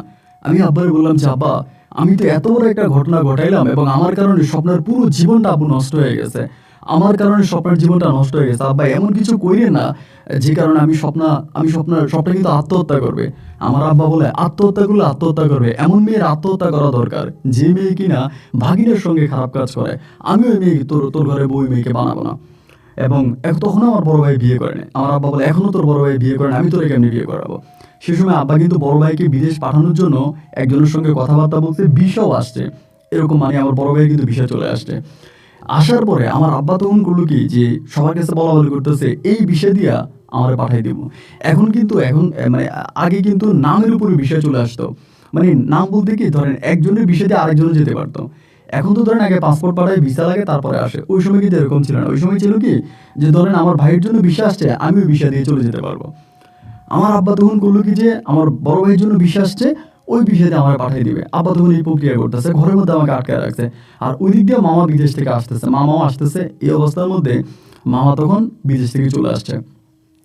আমি কিন্তু তখন ঘরবন্দি, আমাকে ঘর থেকে বেরোতে দেয় না, আমারও বিদেশ পাঠানোর জন্য আব্বা চেষ্টা করতেছে। মামা যেদিন মানে ঘর থেকে আসছে, মানে মামা যেদিন আসছে মানে আসবে তার আগের দিন রাতে স্বপ্ন আমাদের বাড়িতে আসছে সন্ধ্যার সময়। স্বপ্ন আমাদের বাড়িতে এসে চিৎকার করে ডাকতেছে যে দুলাল তুমি বেরিয়ে আসো, দুলাল তুমি বেরিয়ে আসো। তখন কিন্তু ঘরের মধ্যে আমার আব্বা আমার আটকায় রাখছে। আমার আম্মা বেরোইছে, বেরোয়া ঝাড়ু আছে না, ঝাড়ু ঝাড়ু দিয়ে স্বপ্নারে পিটাইছে। এবং আমার মা জুতো দিয়ে ঝাড়ু দিয়ে পিটাই বলছে তুই বাড়ি থেকে বেরো, এই মুখ তুই কেমনে দেখাইতে আসছিস, আমার ভাই কালকে বাড়ি আসবে, আইসা তোর জবাই দিবে, এই কলঙ্কিত মাইয়া তুই কাজ কেমনে করলি, মানে খুব গালাগালি করতেছে। সেদিন রাতের পর থেকে স্বপ্নার কি হয়েছে আমি আর জানি না। এর পরের দিন মামা বাড়িতে আসছে কিন্তু স্বপ্না চলে গেছে, তখনও তার পেটে বাচ্চা ছিল, স্বপ্না চলে গেছে। যাওয়ার পরে স্বপ্নার সঙ্গে আমার আর কোনো দেখা হয়নি। দেশে আসার পরে আমার মামা আমারে একটা কথাও জিজ্ঞেস করে না। মামা কিন্তু জেনে গেছে যে ঘটনা আমি ঘটাইছি বা সবই জানছে, কিন্তু মামা আমারে কিছু জিজ্ঞেস করে নাই, কোনো কথা মামা আমারে জিজ্ঞেস করে নাই। যা হবার তা হয়ে গেছে। আমার আব্বা মামারে কেমনে জানি ম্যানেজ করছে। এবার মামা বলতেছে যে ঠিক আছে তাহলে দুলালে আমার বড় ভাই যে বিশ্বাস ওই বিষয় দিয়া দুলালে পাঠিয়ে দেন। আমার আব্বা তখন আমার সব কিছু রেডি করে ফেলছে, আমি তখন বিদেশ চলে যাব, মানে বিদেশ চলে যাব কাতারে, কারণ কাতারের ভিসা আসছিল। তখন আমি বলতেছিলাম যে আমি যাবো না, আমার বিদেশ যাইতে ইচ্ছে করতেছে না। তারপরও আব্বা মা এমন চাপ দিছে, স্বপ্নাকেও পাওয়া যাচ্ছে না, স্বপ্না কোথায় জানি চলে গেছে, মানে ওর বাপ মায়ের কাছেও আসে নাই, কোথাও আসে নাই। ওই দিন রাতে আমার মায়ের খেয়ে আমাদের বাসা থেকেও চলে গেছে। এরপরে সবাই একই কথা বলা বলি করতেছে যে তুই বিদেশ চলে যা। মানে আমি তো মানে বিদেশ আমার যাওয়ার কোনো ইচ্ছে না, যে আমি বিদেশ গিয়ে কি করব, আমি যাব না। এরপরও ওরা আমাকে জোর জবরদস্তি করে বিদেশ পাঠিয়ে দিছে। বিদেশ যখন আমাকে পাঠিয়ে দেয়, বিদেশ চলে যাওয়ার পরে আমি আর কারোর সঙ্গে কথা বলি না, মানে আমার বোনের সঙ্গে, আমার মায়ের সঙ্গে, আমার বাবার সঙ্গে কারোর সঙ্গে কথা বলি না। বিদেশে যাওয়ার পরে এক অন্যরকম জীবন করতে শুরু করছি। আমার পরিবার আমাকে এত কষ্ট দিছে এবং পরিবারের কাছ থেকে এত কষ্ট পাইছি, এরপর থেকে আমার নিজের উপর থেকে না নিজের বিশ্বাস ভালোবাসাটা উঠে গেছে। আমার বাবাকে বাবা ডাকতে ইচ্ছে করে না, মাকে মা ডাকতে ইচ্ছে করে না, এদের সঙ্গে কথা বলতে ইচ্ছে করে না, ওদের চায় দেখতে ইচ্ছে করে না। এই বিদেশ যেয়ে পড়ে আসি এবং কারোর সঙ্গে তখন কোনো যোগাযোগ করে না। আমার আব্বা যে টাকা খরচ করে আমার পাঠাইছে ওই টাকাও কিন্তু পাঠাই না, বাড়িতে কোনো টাকাই দিয়ে নেই। নেশা করতেছি এবং নেশা করি, এরকম করে প্রায় আমি একটানা ৮ বছর বিদেশে ছিলাম। ৮ বছর কারোর সঙ্গে যোগাযোগ করি নাই। ৮ বছর পরে আমি তখন কোনো একটা কারণে আমার মার সঙ্গে কথা বলছি, তাও নতুন একটা নাম্বার দেয়া। বাড়িতে ফোন করছিলাম মাকে, মা চিৎকার করে বলতেছে, বাবা তুই বাড়িতে আয়, তুই বাড়িতে আয়, তুই যা বলিস আমি তা করব, আমি তোর কথার বাইরে যাব না, আব্বা তুই যা বলবি তাই হবে। আমরা ভুল করছি, 8 বছর কিন্তু পরিবারে কার সঙ্গে যোগাযোগ রাখেনি। 8 বছর পরে আমার মা বলতেছে, আমি তোর কোনো কথা ফেলবো না, তুই যা বলবি আব্বা, আমরা তোর পায়ের নিচে দিয়ে যাবো আসবো, আমরা তোর কথা শুনবো, তুই যা বলবি তাই হবে, আব্বা না ভালো তুই বাড়িতে আয়। মা বলছে, মা আমি কেন বাড়িতে যাব, আমার তো বাড়িতে যাওয়ার কোনো প্রয়োজন নাই, আমি স্বপ্নাকে পছন্দ করছি, স্বপ্নাকে আমি বিয়ে করতে চাইছি, আমি তোমার কাছেও বলছি মামার কাছেও বলছি, তারপরেও মামা জোর করে স্বপ্নাকে বিয়ে করে ফেলে। এবং বিয়ে করার পরে স্বপ্নার সঙ্গে আমার সম্পর্ক হয়, আমরা বিয়ে ছাড়াই ও গর্ভবতী হয়ে আমি মামারে বলছি, আমি আব্বারে বলছি, আমার আপুরে বলছি যে স্বপ্নার সঙ্গে আমাকে বিয়ে দিয়ে দেন। আমার আব্বা একই কথা বলতেছে, তার মান সম্মান বড়, এলাকাতে সে মুখ দেখাইতে পারবে না। বিশ্বাস করে নিজের মায়ের পেটের বোনের কাছে বলছি, সেই বোন পর্যন্ত ঢোল পিটে আর সবাইকে জানাই দিছে আমার সঙ্গে মামির অবৈধ সম্পর্ক আছে। তো এই পরিবারে আমি কেন যাবো? মা গো তুমি যাই বলো যেটাই বলো, আমি এই পরিবারে যাব না। মা কান্না করে করে বলতেছে যে দুলাল রে তুই আর রাগ করে থাকিস না রে বাবা, তুই চলে আয়। আমি লাইন কেটে দিছি। লাইন কেটে দেওয়ার পরে বারবার তখন স্বপ্নের কথা মনে পড়তেছে যে আজকে 8 বছর পরে মার সঙ্গে এত কথা বললাম, মা তো একটা বড় স্বপ্নের কথা কিছু জিজ্ঞেস করলো না, বা স্বপ্না কোথায় আছে, কেমন আছে, বা স্বপ্নার তো আমি কোনো খোঁজ খবর পাই না, স্বপ্না কোন জায়গায় আছে। তারপরে হইলো কি, আমি তখন মানসিকভাবে অনেকটা ভেঙে পড়ছিলাম, মানসিকভাবে খুব ভেঙে পড়া আমি আমাদের এলাকার আরেকটা লোকের সঙ্গে তখন যোগাযোগ করে সেই লোকটারে জিজ্ঞেস করলাম যে স্বপ্নার কোনো খোঁজ খবর আছে কিনা, বা স্বপ্না কোথায় আছে, কোন জায়গায় আছে। সেই লোকও একই কথা বলতেছে যে না, স্বপ্নার সঙ্গে কোনো যোগাযোগ নাই, এখন স্বপ্না কোথায় আছে কেমন আছে এটা কেউই বলতে পারে না। মূলত যেই গভীর রাতে স্বপ্না আমার বাড়িতে ছুটে আসছিল, পরের দিন মামা বিদেশ থেকে চলে আসবে, তো ওই অবস্থার মধ্যে আমার মা যে স্বপ্নাকে জুতা দিয়ে ঝাড়ু দিয়ে পিটায় বের করে দিছে, ওই রাতে যে স্বপ্না কই চলে গেছে তার কোনো খোঁজ খবর আর পাওয়া যায়নি। অনেকেই কবিরাজের কাছেও নাকি স্বপ্নার বাবা মা গিয়েছিল, বেশিরভাগ কবিরাজরাই নাকি বলে যে স্বপ্না মারা গেছে, এবং স্বপ্না মারা গেছে এটাই নাকি সবাই বলে যে স্বপ্না মারা গেছে। এই কথাই মোটামুটি সবাই বলতেছে। যাই হোক, এরকম করে তখন দিন রাতগুলো কাটতেছে, আমি আমার মতো করে পড়ে আছি বিদেশে। এভাবে প্রায় আরও আপনার টোটাল 15 বছর আমি বিদেশে ছিলাম, সৌদি আপনার কাতারে। সবাই বলে দেশে যা, বিয়ে শাদী কর, সংসার কর, যা হবার তা হয়েছে, সব কিছু ভুলে যা, এসব মনে রাখিস না, পুরুষ মানুষের জীবনে এগুলো হয়। অনেকে অনেক কথা বলে যে তুই একটা ছেঁকা খেলি তাই বলে কি আর বিয়ে করবি না। আর অনেকে এটাও বলে যে যার সঙ্গে ছেঁকা খাইছিস সে তো তোর কখনো ভালোবাসে নাই। সবাই একটা কথাই বলে যে স্বপ্ন কিন্তু আসলে কিন্তু স্বপ্ন আমাকে ভালোবাসে নাই। আমি স্বপ্নকে প্রেমের প্রস্তাবও দেই নাই ওভাবে। প্রথমে তো নজরুল কাকার দিয়া চেষ্টা করলাম, এরপরে তো আমি নিজেই হচ্ছে গিয়ে আপনার নজরুল কাকার ইউজ করলাম, এরপরে আমি কবিরাজ ব্যবহার করে স্বপ্নার সঙ্গে অবৈধ সম্পর্ক করলাম। বাচ্চা হওয়ার পরে হয়তো স্বপ্নার আর কোনো উপায় ছিল না, যে তখন তার তো আর যাওয়ার কোনো উপায় নাই। সেই জন্য স্বপ্না তখন বলছিল যে হয়তো রাতের অন্ধকার আমাদের বাড়িতে আসছে। কিন্তু সেদিন আমার মা যদি স্বপ্নাকে গ্রহণ করতো, স্বপ্নাকে মেনে নিত, তাহলে হয়তো আজকের এই দিনটা আমার দেখা লাগতো না। কিন্তু আমার মা নিজের ইগো, নিজের মান সম্মান, আমার আব্বা আর স্বপ্নাকে গ্রহণ করে নাই। যাই হোক, এভাবে 15 বছর আমি আর পরিবারের সাথে টোটালি কোনো যোগাযোগ রাখি নাই। আমার মামা কিন্তু পরে আবার বিয়ে করে, স্বপ্না চলে যাওয়ার পরে মামা বিয়ে করে, সংসার করে, মামার ছেলে মেয়ে আছে, এইভাবে চলতেছে। তো আমার লাস্টের দিকে কাতারে একটা ঘনিষ্ঠ বন্ধু হয়ে যায়, ওনার নাম হচ্ছে হাফিজ ভাই। ওনার ভাইও রাজশাহীতে ছিল, আমার খুবই ঘনিষ্ঠ একটা বন্ধু হয়ে যায়। রাজশাহীতে না, ওনার বাড়ি ছিল বরিশালে। এবং এত গভীর সম্পর্ক ওনার সাথে আমার হয়ে যায় যে উনি ওনার পারিবারিক বিষয়, এই বিষয় সেই বিষয়, সমস্ত বিষয় আমার সঙ্গে শেয়ার করে। সব বিষয় আমাকে বলে, আমাকে জানায় যেটা এভাবে হয়েছে, ওইটা ওভাবে হয়েছে, সব কিছু জানায়। তো তার একটা বড় ছেলে আছে আর কি। তা এই ছেলেটা নাম হচ্ছে শাকিল। এই ছেলেটা নাকি একই মেয়ের সঙ্গে প্রেম করে। উনি আমারে বলে যে তার অনেক টাকা পয়সা মেয়ের পিছনে খরচ করছে, এবং মেয়ের পিছনে সে দুনিয়া টাকা নষ্ট করে। ওনার বড় ছেলে, উনিও কাতারে আছে, অনেক টাকা পয়সা ইনকাম করে, পাঠায় ছেলের জন্য, ছেলে টাকা দিয়ে ওই মেয়ের সঙ্গে প্রেম করে, মেয়ের এটা কিনা দেয় ওইটা কিনা দেয়, এবং ওর বাপের মারে। ওনার ছেলে একটা এক ছেলে 3 মেয়ে, ছোট, ছেলেটা বড়। তাই আমরা সবসময় বলে যে দুলাল ভাই কি করবো? আমি বলি ভাই, এক প্রেমের জ্বালায় আজকে 15-20 বছর পরিবারের সাথে কোনো সম্পর্ক নাই, যোগাযোগ নাই, কারোর সঙ্গে কোনো কথাবার্তা বলি না, এখন আপনি আমার এইসব কথা বলে কি লাভ আছে? আমি তো ভাই নিজেও এই রোগের রুগী। উনি বলে যে ভাই দেখেন, ছেলেটারে এমক স্কুলে ভর্তি করাইলাম, তমুক স্কুলে ভর্তি করাইলাম, এই করলাম সেই করলাম, না আমার ছেলে আমার কোনো কথাই শোনে না। শেষ পর্যন্ত এক খারাপ মেয়ের ফান্দে পড়ে জমি জমাও আমার নষ্ট করে ফেলতেছে। আমি বিদেশ থেকে টাকা পাঠাই, ওর মা যদি টাকা না দেয় ওর মায়ের মারে কাটে, এই করে সেই করে। আমি তখন বললাম, ভাই একটা কাজ করেন, তাইলে আপনি ছেলেটারে মেয়েটারে বিয়ে করাই দেন, মেয়েটারে বিয়ে করাই দেন, মেয়েটার নাম নাকি জ্যোৎস্না। তাই আমি বললাম যে জ্যোৎস্না মেয়েটারে বিয়ে করাই দেন, এভাবে আর ঝুলিয়ে রেখে লাভ কি, ঝুলিয়ে রেখে তো কোনো লাভ নাই, মেয়েটারে বিয়ে করাই দেন। তো বলে যে ভাই মেয়ে তো আমি তেমন কোনো ঠিকানাও জানি না, কোনো কিছু জানি না, এখন মেয়ে কেমন না সেটাও জানি না। তাই আমি বললাম হচ্ছে বাড়িতে যান, আপনি বাড়িতে যান, বাড়িতে গিয়া মেয়ে কেমন দেখেন, মেয়ের পরিবার কেমন দেখেন, সব কিছু যদি ভালো হয় তাহলে আপনি আপনার ছেলের বিয়ে করাই দেন। ছেলের যেহেতু বিয়ের বয়স হয়েছে, ছেলে খারাপই করবে, এটা স্বাভাবিক। উনি বলে আমার ছেলের এখনো বিয়ের বয়স হয়নি, ও তখন 18 বছর ছেলের পূরণ হয়নি। তাই বলতেছে যে আমি এখন কেন কিভাবে বিয়ে করাবো, এটা তো হতে পারে না, মেয়ের বয়সও নাকি কম। তাই আমি বললাম ভাই দেখেন আর এগুলো নিয়ে ইয়ে করে না, আপনি বিয়ে করাই দেন। উনি বলে আচ্ছা ঠিক আছে ভাই, তাহলে আমি বাড়িতে যাই, গিয়া মেয়ের পরিবার টরিবার দেখি সব কিছু ঠিক থাকলে আমি ওই মেয়ের বিয়ে করাই আনবো আমার ছেলের জন্য। তাই আমি বললাম যে ভাই ঠিক আছে তাহলে যান। তারপরে তারা গেল, ওইখানে গেছে, যাওয়ার পরে ধরেন আপনার মেয়ে দেখছে, উনি মেয়ে দেখছে, মেয়েটে দেখা তারা সব কিছু, ওনার মেয়েও পছন্দ হয়েছে, মেয়ের বাবা মা দেখছে, পরিবার দেখছে, সব পছন্দ হয়েছে। হওয়ার পরে তখন আমার বললো ভাই রাজশাহী শহরের পাশাপাশি একটা জায়গায় তারা নাকি থাকে, এবং মেয়ের বাবা অতটা বড় লোক না, একটু গরিব টাইপের, মেয়েটাও গরিব, মেয়ের মাও গরিব, একটু মানে নিম্নবিত্ত ফ্যামিলি আর কি, মানে আপনার কি বলে হাফিজ ভাইয়ের যে ফ্যামিলি ওরকম না, আর একটু নিম্নবিত্ত। তারপরে আমারে বলে যে আমি তারপরও আমার ছেলে পছন্দ করছে, আমি বিয়ে করাই দিব। তো তারা একটা বিয়ের দিন তারিখও ঠিক করছে। এখন বিয়ের দিন তারিখ ঠিক করে আমারে বলতেছে যে দুলাল ভাই আপনি একটা কাজ করেন, আপনি আমার ছেলের বিয়েতে আসেন। হাফিজ ভাই কিন্তু আমার বয়সে হয়তো আমার বয়স একটু বড়ই হবে, আমার ছোট হবে এরকম, আমারও কিন্তু তখন অনেক বয়স হয়ে যাবে, আমি তখন মানে একরকম বলতে গেলে আমি বৃদ্ধই হয়ে যাই, আমি তার বিয়ে শাদী করে নাই, পরিবারের সাথে কোনো যোগাযোগ নাই। উনি আমার বলে আপনি তো দেশে আসেন না, বা দেশের কথা ভুলেই গেছেন, তাই আমার ছেলের বিয়েতে আপনি থাকবেন, আমার এটা অনুরোধ, আপনি আসবেন।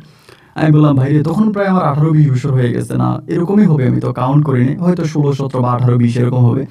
তাই আমি বললাম যে ভাই এত বছর বিদেশে আসছে, বাপ মারে দেখতে যাই নাই, আর আমি আপনার ছেলের বিয়েতে যাব। উনি তখন আমারে ধরছে যে না আপনি আমার একমাত্র ভাই, আমার বন্ধু, আপনি আসবেন, মানে উনি ওনার মতো করে খুব ভাবে হচ্ছে চেষ্টা করতেছে। এখন আর আমি ওনাকে মানা করতে পারি না, না ওনার কথা হচ্ছে আপনার আশাই লাগবে, আপনার দ্বিতীয় কোনো কথা নেই, আপনি আমার মেয়ের বিয়েতে আপনি আসবেন, এটাই হচ্ছে আমার ছেলের বিয়েতে আপনি আসবেন, হচ্ছে শেষ কথা। তাই জোরাজোরি করতেছে, পরে চিন্তা করছে যে পরিবারের কাছে যাবো না, মানে আব্বা আমার উপরে এতই রাগ করছে যে আমি আমার আব্বা আমার কাছে যাবো না। তো উনি যেহেতু এরকম করেই বলতেছে, আমি ওনার ছেলের বিয়েটাতে যাব, গিয়ে ওনার ছেলের বিয়েটা খাবো, বিয়েটা দেখবো, এরপরে আমি আবার কাতারে ফিরে চলে আসবো। এই চিন্তা ভাবনা করেই ধরেন আমি তখন করলাম কি, ওনার ঠিক আছে ভাই টিকিট টুকিট কাটলাম, গাড়িটা গোপনে তখন আমি বাংলাদেশে রওনা দিছি। ছেলের যেদিন বিয়ে তার আগের দিন আমি বাংলাদেশে গিয়ে পৌঁছাই তাদের বাড়িতে ডিরেক্টলি।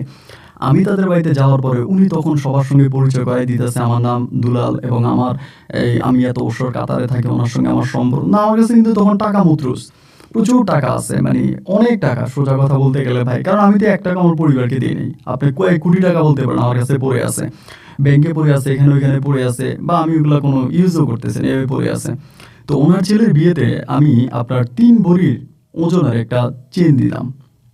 3 ভরি আপনি বুঝতে পারেন, সবাই বলতেছে কাছির মতো মোটা, এরকম মোটা। তখন স্বর্ণের দামও খুব কম ছিল, মোটামুটি অনেক কম টাকায় ছেলেতে দিলাম। দেওয়ার পরে পরের দিন বিয়ে, রাতের বেলায় ছেলের গায়ে হলুদ হলো, গায়ে হলুদ হওয়ার পরে পরের দিন বিয়ে। তো সবাই জাঁকজমক করে রেডি টেডি হয়ে বিয়েতে রওনা দিল, আমিও সবার সঙ্গে রওনা দিলাম বিয়েতে যাব। তাই বিয়েতে গেলাম, বিয়েতে যাওয়ার পরে মেয়ের বাড়িতে গেছি, মেয়ের বাড়িঘর অতটা উন্নত না, এবং জানতে পারছি মেয়ের বাড়ি না, মেয়ের বাবার বাড়ি নাকি উন্নত, তারা নাকি এখানে ভাড়া থাকে।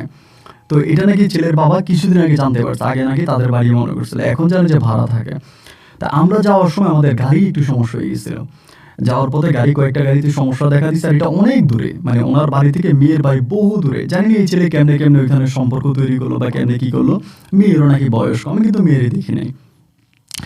যাই হোক এরপরে আপনার ওইখানে তারা তখন গেছে, তারা যাওয়ার পরে তখন বিয়ের মানে আপনার কথাবার্তা এরকমভাবে চলতেছে, কথাবার্তা চলতে আমরা যখন গেছি তখনই প্রায় 3টে বেজে গেছে। তখন খাওয়া দাওয়া দিল, খাওয়া দাওয়া দিতে দিতে আপনার প্রায় সন্ধ্যা হয়ে গেছে, মাগরিবের আজান দিয়ে দিছে। তখন আমি হাফিজ ভাইরে বললাম যে ভাইরে রাত যেহেতু হয়ে গেছে, রাতেই আমরা বিয়ের কাজটা সম্পূর্ণ করে ফেলি, আমরা নামাজ কালাম পরে মাগরিবের পরে বিয়েতে বসি। তো উনি মাগরিবে নামাজ পড়তে গেছে মসজিদে, আমরাও গেছি। যাওয়ার পরে কার কাছে যেন কি শুনে আসছে, আসার পরে আমার বলতেছে যে তখন কিন্তু বরযাত্রী সবাই মেয়ের বাড়িতে, ওই সময় আইসা আমার বলতেছে যে দুলাল ভাই ঘটনা তো একটা, এখন আমি আপনাদের কেমনি বলি, আমি তো আমার ছেলেরে এই জায়গায় বিয়ে করাবো না। এই মেয়ে আপনি এটা কী বলেন, বিয়ে করাবে না? ছেলে বর্ষে যে আসছে, খাওয়া দাওয়া করছে মানুষ, এখন আপনার বিয়ের সময় আপনি বলেন আপনি বিয়ে করাবেন না? ঘটনা কি, কেন বিয়ে করাবেন না? উনি বলে বাইরে বিয়ে করাবো না এই কারণে, মেয়েটা তো জারদ সন্তান। আমি তো মসজিদে গেছি, এর আগে আমার সন্দেহ হয়েছে, তারপরেও মসজিদের ইমাম সাহেব সহ কয়েকটা লোকের সঙ্গে কথা বললাম, সবাই তো আমাকে ক্লিয়ারেন্স দিল যে মেয়েটা তো জারদ সন্তান, মেয়ে তো বাবা ঠিক নেই। আমি বললাম এটা আপনি কি বলেন, হঠাৎ করে মেয়ের বাবা ঠিক নেই, তা আপনি এটা আগে জানতেন না? বলে না রে ভাই, আমি তো এটা আগে জানতাম না। আগে জানছি মোটামুটিভাবে, সন্দেহ করছিলাম, কিন্তু এখন সন্দেহ পাকাভুক্ত হয়ে গেছে। যাই হোক, যেটা হোক, এখন জেনে শুনে তো আমি একটা মানে জারদ সন্তান মেয়েকে আমি আমার ছেলের বউ বানাইতে পারি না। এখানে মারামারি হবে, কাটাকাটি হবে, যাই হবে, যেটাই হবে, আমি এই ছেলেকে আমার মেয়ের বিয়ে করাবো না। বিয়ে না করে আমি এখান থেকে চলে যাব। আমি যখন বললাম যে ভাই আপনি চলে যাবেন, চলে গেলেই কি সমাধা হয়ে গেল? মেয়েটার বাবা অনেক গরিব মানুষ, অনেক টাকা পয়সা খরচ করছে, মানুষকে জানাইছে শোনাইছে, বিয়ের এত আয়োজন, এত টাকা পয়সা খরচ করলে এখন হুটহাট করে আপনি চলে যাবেন, মেয়েটার তো কথা একটা আবার চিন্তা করতে হবে। বলে ভাই আমি মেয়ের কথা কি চিন্তা করব? মেয়ের কথা, মেয়ের পরিবারের কথা চিন্তা করে আমি একটা জারদ সন্তানের সঙ্গে আমার ছেলের বিয়ে দিব? আমার একমাত্র ছেলে না, আমি এটা করবো না। তাহলে আপনি জারদ সন্তান জানলেন কেমনে? বলে মসজিদে সবাই বলা বলি করতেছে এবং এই মেয়ের বাবা ঠিক নেই। এখন এই ওয়াইফ, এই মেয়ের মা যার সঙ্গে আছে, এটা মেয়ের অরিজিনাল বাপ না, মেয়েটা জারদ। মেয়েটা কার সন্তান মেয়ের মা জানেও না। তাই বলে মেয়ের ভোটার আইডি কার্ডে কি দেওয়া? বলে হ্যাঁ, মেয়ের জন্ম নিবন্ধন, ভোটার আইডি কার্ডে সব কিছুতে মেয়ের এই বাপ দেওয়া, কিন্তু এটা মেয়ের অরিজিনাল বাপ না। তাই আমি বললাম যে ভাই শোনেন, ধরে পাগলামি করবেন না, মানুষ খাওয়া দাওয়া করছে, তাদেরকে কিছু মানুষ বিদায় করেন, আপনি মেয়ের বাপেরা ডাক দেন, আমি একটু মেয়ের বাবার সঙ্গে কথা বলি। তখন উনি গিয়ে মেয়ের বাবারে ডাক দিল, মানে হাফিজ ভাই ডাক দিচ্ছে। ডাক দিয়ে মেয়ের বাবা আসছে, আসার পরে আমি মসজিদের সামনে নিয়ে দাঁড় করে বললাম, দেখেন ভাই, আমিও কাতার থেকে আসছি শুধু একদিনের জন্য, আমার ভাইয়ের ছেলের বিয়ের অনুষ্ঠানে চলে যাব। ভাই ঘটনাটাকে আমার একটু সত্যি করে বলেন তো, আমরা কোনো ঝামেলা চাই না, যেহেতু আমরা বিয়েতে আসছি, আমরা কোনো হাঙ্গামা কিচ্ছু চাই না, আমরা সহজ সরলভাবে বিয়ে করে আমরা ছেলে নিয়ে চলে যাব, বউ নিয়ে চলে যাব। তবে আমি আপনাকে একটা অনুরোধ করি, যদি আপনি সত্য কথা বলেন, তাহলে যাই হোক যেটাই হোক, আমি আপনাকে কথা দিচ্ছি এখান থেকে আমি আপনার মেয়ের বিয়ে করে নিয়ে যাব। আর যদি মিথ্যে বলেন, তাহলে ভাই যদিও বিয়ে হয়, আপনি মেয়ে সংসার করতে পারবে না। এখানে মসজিদ আছে, আপনি আল্লাহকে সাক্ষী করে সত্যি কথা বলেন। লোকটা নামাজ কালাম পড়া মানুষ ছিল, ধর্মীয় মানুষ ছিল, সে তখন বলতেছে যে ভাই রে, কথা সত্যি, কথা মিথ্যা না। আমার ওয়াইফের সঙ্গে যখন আমার বিয়ে হয়, তখন মানে যখন আমার ওয়াইফের সঙ্গে আমার পরিচয় হয়, তখন এই মেয়েটা আপনার মোটামুটি অন্যের কার ঘরের, এটা সে আমাকে বলে নাই। না বলে সে আমার কাছে বিয়ে বসছে, বসার পরে আমার কাগজপত্রের উপরে মেয়ের জন্ম নিবন্ধনের মধ্যে এগুলো সব কিছু বানাইছে। এখন মেয়েটার বাবাকে তা তো আমি বলতে পারি না। তা বললো যে মেয়েটার বাবাকে, মেয়ে তো আর এমনি দুনিয়াতে আসে না, অবশ্যই তার বাবা আছে। তা এই ঘটনা মেয়ের মায়ের জিজ্ঞেস করেন, বলো মেয়ের মা তো বলে না। আপনি একটা কাজ করেন, আপনি মেয়ের মার সঙ্গে একটু কথা বলেন। আমি বললাম যে ভাই আমি মেয়ের মার সঙ্গে কি কথা বলবো? বলে আপনি চলেন না, মেয়ের মার কাছে চলেন, মেয়ের মা কান্না করতেছে, মেয়ের মার সঙ্গে আপনি একটু কথা বলেন। আমি বললাম আচ্ছা ঠিক আছে, তাইলে আপনি চলেন। এই কথা বলে সে আমার বাড়ির ভিতরে নিয়েছে। বাড়ির ভিতরে নেওয়ার পর আমি একটা জায়গায় দাঁড়াইছি, সে গেছে তার ওয়াইফকে ডাকার জন্য। যখনই তার ওয়াইফকে ডাকার জন্য গেল, তার ওয়াইফকে ডাক দিয়েছে, তার ওয়াইফ যখন কাছাকাছি দিকে আসতেছে, আমি হঠাৎ করে খেয়াল করে দেখলাম যে এটা আর কেউ না, এটা আমার ওই মামি প্লাস আমার বউ স্বপ্না। মানে ওর চেহারা অতটা পরিবর্তন কিন্তু হয় নাই। ওরে দেখা মাত্র আমি এখান থেকে আস্তে করে কাইট দিয়ে চলে আসছি, আস্তে করে এখান থেকে কাইট দিয়ে। এই লোক এসে তখন আমাকে খুঁজতেছে যে এখানে একজন তো লোক ছিল, উনি কই, ওনাকে তো পাচ্ছি না। উনি নাকি মেয়ের মায়ের সঙ্গে কথা বলে। তখন কিন্তু পুরো মারামারির একটা প্রক্রিয়া।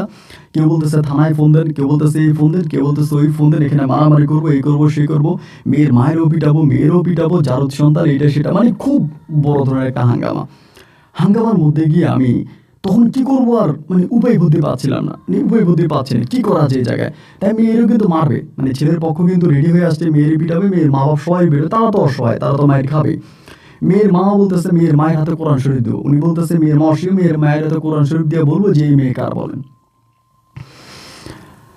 আমি তখন গোপনে গিয়ে মেয়েটারে দেখলাম, মেয়েটা বসে আছে, তার চোখের পানিগুলো কলমল কলমল করে নিচে পড়তেছে।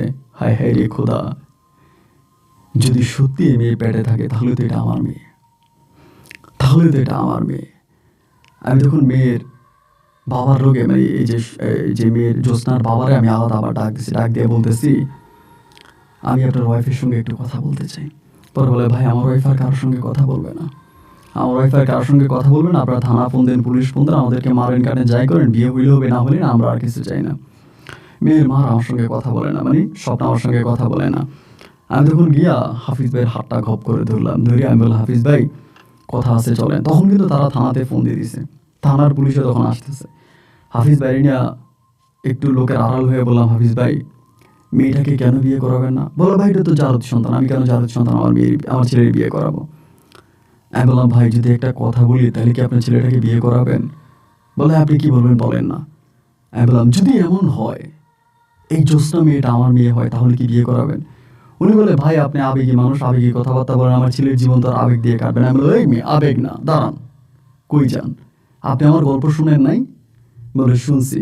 আপনি জানেন না আমার মামি ছিল স্বপ্না, আমার প্রেমিকা ছিল, আমি স্বপ্নার সঙ্গে অবৈধ সম্পর্ক করছি, আমার একটা বাচ্চা নিয়ে স্বপ্না পালাইছে, আপনার খেয়াল আছে? বলে আছে। আমি বলি এই বাচ্চাই হচ্ছে আজকের জ্যোৎস্না। যেই বাচ্চা পেটে নিয়ে স্বপ্না পালায় গেছে রাতের বেলায়, ওই বাচ্চাই জ্যোৎস্না। আপনি গিয়া কথা বলেন স্বপ্নার সঙ্গে। বলে ভাই আপনি বলেন কে? বললাম হ্যাঁ হ্যাঁ, আর আপনি যদি বিশ্বাস না করেন আমি এখন স্বপ্নার ডাক দিব, ডাক দিয়ে স্বপ্ন মান দিব। পরে বলে ভাই তাহলে কি এটা আপনার সেই স্বপ্না যে স্বপ্নার জন্য আপনি আজকে 18-20 বছর দেশে যান না, আপনার পরিবারের সাথে যোগাযোগ বন্ধ? হ্যাঁ ভাই, হ্যাঁ ভাই, ভাই হ্যাঁ, আল্লাহর কি হুকুম, আল্লাহ আমার এই জায়গায় এসে আপনি। তুমি বলে যে আর কোনো কথা নাই, আর কোনো কথা নাই। এর ভিতরে পুলিশ চলে আসছে। পুলিশ আসার পরে টাকা পয়সা দিয়ে যেমনি পারছি পুলিশ বিদায় করছে, করে কোনো কথা নাই, বিয়ে হবে, বিয়ে হবে। তবে একটা শর্ত আছে, কাবিনের কাগজে মেয়ের বাবার নাম থাকবে ওই লোকের নাম, কিন্তু যেই কাজে বিয়ে পড়াবে সেই কাজই বলতে হবে মেয়ের বাবার নাম দুলাল হোসেন। কাজে যখন বিয়ে পড়াইতে গেল দুলাল হোসেনের বেটি জ্যোৎস্না আক্তার এমন করে যখন বলতেছে, আমার বউ তখন লাভ দিয়ে দাঁড়ায় গেছে, মানে আমার মামি স্বপ্না লাভ দিয়ে দাঁড়ায় গেছে। এই দুলাল হোসেনের মেয়ে আপনাদের কে বলছে? দুলাল হোসেনের মেয়ে আপনাকে কে বলছে? কাজী তখন বলে সব হয়েছে, আপনি বসেন, যদি বিয়ে হইতে চায় আপনি বসেন। স্বপ্না তখন বসে গেল, বিয়ে হয়ে গেল। রাতের বেলায় বউ নিয়ে আমরা বাড়ি আসলাম। মেয়ের বাসর ঘরে ঢুকে বললাম, আরে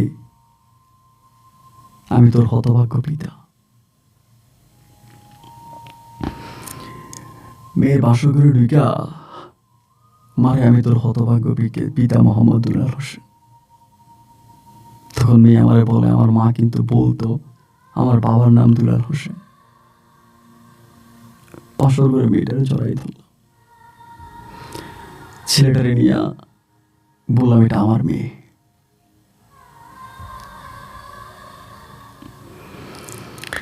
দেড় কোটি টাকা দিয়ে রাজশাহীতে ছেলের একটা জায়গা কিনে দিছি আমি, 1.5 কোটি টাকা দিয়ে। আজ আলহামদুলিল্লাহ আমি স্বপ্নারে পাই নাই, কিন্তু আমার মেয়ে জ্যোৎস্নারে পাইছি, আমার বিয়াই হাফিজ সাহেবরে পাইছি, জ্যোৎস্নার জামাইরে পাইছি। আমি এখন অনেকটা সুখী আছি। আমার জীবনের গল্পটা অনেক বড়, আপনাকে সংক্ষেপ করে বললাম, যদি পারেন গল্পটা পড়বেন। আমি এখনো সেই রাজশাহীতেই পড়ে আছি। আমার মেয়ের সঙ্গে যে 1.5 কোটি টাকা দিয়ে ছেলের নামে বাড়ি বানিয়ে দিছি, মেয়ের নামে বাড়ি বানিয়ে দিছি, ওই বাড়িতে আমি এখন আছি। আমাদের জন্য দোয়া করুন, আমার গল্পটা রেকর্ড করুন। আমি আপনার একজন পাগল ভক্ত।